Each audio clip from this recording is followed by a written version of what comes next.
नमस्कार, मी डॉक्टर राधिका लोटलीकर पाठक.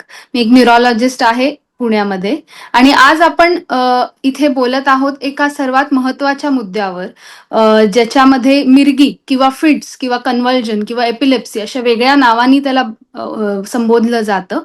आणि त्याच्याबद्दल फर्स्ट एड किंवा प्राथमिक आपण काय करू शकतो याबद्दल आज आपण बोलणार आहोत. सो मिरगी किंवा फिट्स हा एक प्रकार आहे ज्याच्या मध्ये मेंदूमधले आपले जे न्यूरॉन्स आहेत ते एकदम हायपर ऍक्टिव्ह होऊन सर्किट्स तयार करून पेशंटला फिट्स येते. आणि ही जी फिट्स आहे ही वेगवेगळ्या प्रकारे येऊ शकते, जसं की पूर्ण अंग हलवू शकतं किंवा पेशंट नुसता स्टेअर करू शकतो किंवा झोपेतही येऊ शकते, कुठेही ऍक्टिव्हिटी करताना येऊ शकते. सो ह्याबद्दल जाणून घेणं आणि त्याचा अवेअरनेस क्रिएट करणं फार महत्वाचं आहे. आणि ही फिट एपिलेप्सी असू शकते किंवा कुठल्या स्ट्रोक नंतर येऊ शकते, इवन रक्तस्राव झाला मेंदूमध्ये तरी येऊ शकते. सो वेगवेगळी कारणं असू शकतात. पण जेव्हा अशी काही फिट तुमच्या समोर येते तेव्हा तुम्ही कशा प्रकारे त्याला स्मार्टली तुम्ही मॅनेज करू शकता ते फार महत्वाचं आहे. जसं की असा पेशंट तुम्हाला जर समोर दिसला तर तुम्ही खूप पेशंटली त्याला व्यवस्थित एका ठिकाणी झोपवून किंवा त्याला जशी त्याची फिट येते त्याला एक कम्फर्टेबल पोझिशन देऊन त्याला एका कुशीवर वळवू शकता, जेणेकरून त्याला श्वास घ्यायला त्रास होणार नाही आणि त्याची जीभ मागे जाऊन ब्लॉक होणार नाही.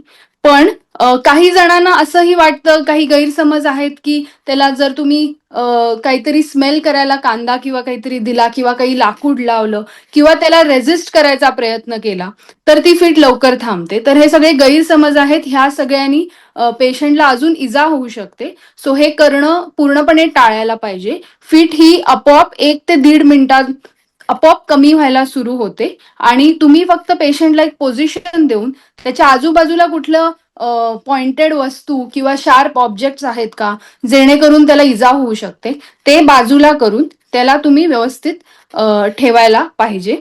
आणि अशा वेळेला तुम्ही इवन त्याचा म्हणजे तोंडाच्या आत हात घालून किंवा कुठल्याही प्रकारचं त्याला रेझिस्टन्स न देता आहे तशीच ती फिट व्यवस्थित कमी व्हायला वेळ द्यायला पाहिजे. आणि त्याचबरोबर तुम्ही हॉस्पिटलायझेशन कसं करायचं, पुढे कसं इमर्जन्सी सर्व्हिसेसना बोलवायचं याकडेही लक्ष द्यायला पाहिजे. कधी कधी काही स्प्रेही वापरला जाऊ शकतो. जर ही फिट 5 मिनिटाच्या वर जर राहत असेल तर त्याला आपण सिरियस मानलं जातं आणि लवकरात लवकर आयसीयू मध्ये शिफ्ट करणं गरजेचं असतं. अदर दॅन दिस, ह्या पेशंट्सना फिट नंतर ते थोड्या वेळासाठी अनकॉन्शियस राहू शकतात, गोंधळू शकतात, डिसओरिएंटेड राहू शकतात आणि ही एक नॉर्मल गोष्ट आहे प्रत्येक फिट नंतर. सो ह्या गोष्टींबद्दल नेहमी काळजी घ्यावी आणि पेशंटला वेळेवर हॉस्पिटलाइज्ड करावं. आणि ह्या सजगतेने जर काम केलं तर हे पेशंट्सही आपल्यासारखे एक चांगली क्वालिटी ऑफ लाईफ जगू शकतील. So stay aware and stay safe. Thank you.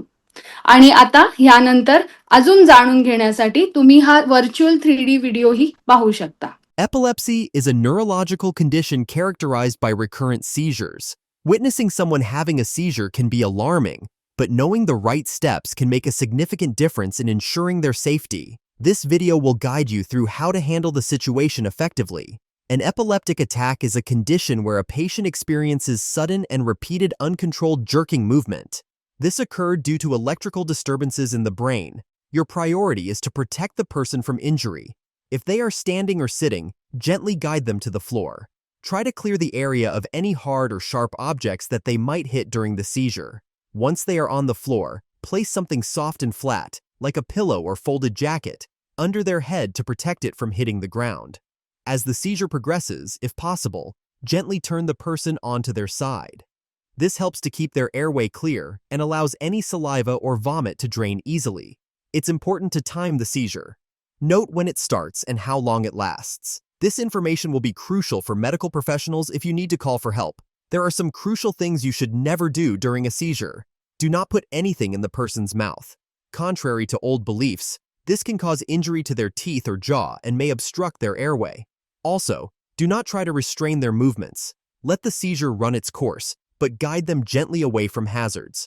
Do not provide any food and drinks until the person has fully recovered. Stay with the person until the seizure stops and they regain full consciousness. They may be confused or drowsy afterwards. Speak calmly and reassure them.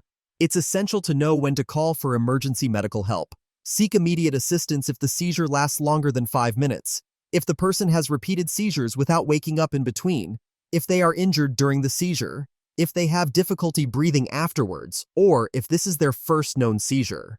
By understanding these simple steps, you can provide crucial support to someone experiencing an epileptic seizure. Stay informed, and remember, your calm and informed actions can make a real difference.